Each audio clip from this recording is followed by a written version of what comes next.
While I was coaching, every once in a while I would watch these football games and I would see other ex-players, which is what the majority of announcers or broadcasters or analysts is what I am, that they do. And I was kind of like, it'd be fun if I could do some baseball games. So I reached out to Craig Way, originally the baseball radio, Hall of Fame radio person for the University of Texas.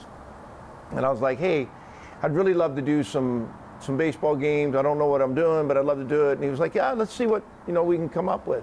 And about that time, right after that shortly, and it may even have been right before, they reached out to me from Texas State going into that first year, after I got out in 20, that they were going to do ESPN Plus, which has provided a platform of, for college baseball, which I personally think has made a significant difference in the popularity and the growth of college baseball, quite frankly, and a lot of sports.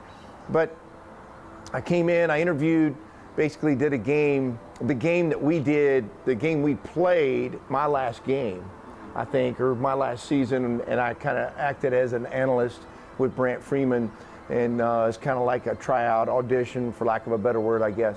And it's kind of how I got started.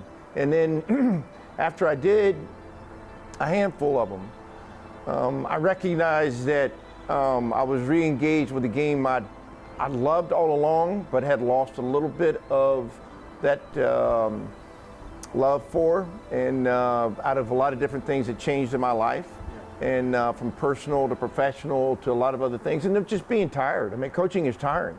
I've been a head coach for 25 years, and so there was a lot of things that played into my decision to step away from baseball, and most of it was personal, some of it was professional. And so this was, I recognized while I was doing it that I really hadn't fallen out of love with baseball. Yeah. I just got a different angle, a different lens at it. Brant and I have a really interesting relationship. I've known Brant since he was a student here at Texas State, when he would do radio here. And he was waiting tables at a restaurant here in town, and I've known him, for lack of better words, when he was really young.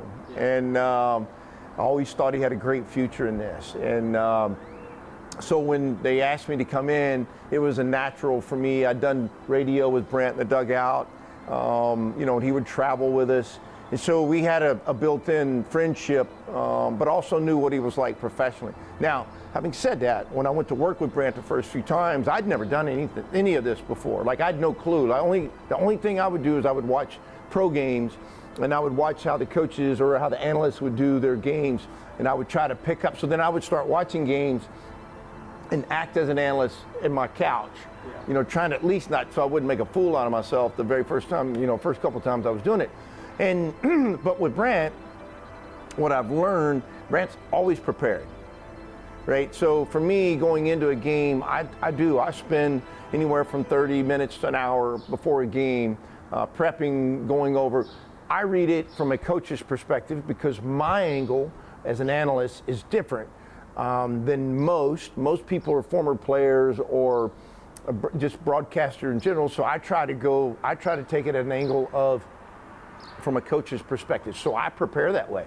I look at the stat sheet. I look at the everything about the starting lineups, the players, the pitchers, everything about them as I would if I was coaching.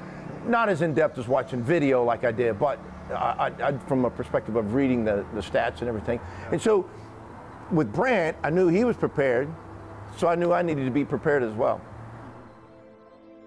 What I miss the most about coaching is a fist bump of celebration of watching them do something really good, and the energy you get from them, the energy you get from a game, the energy, I miss that. Now I still get some of it through the booth.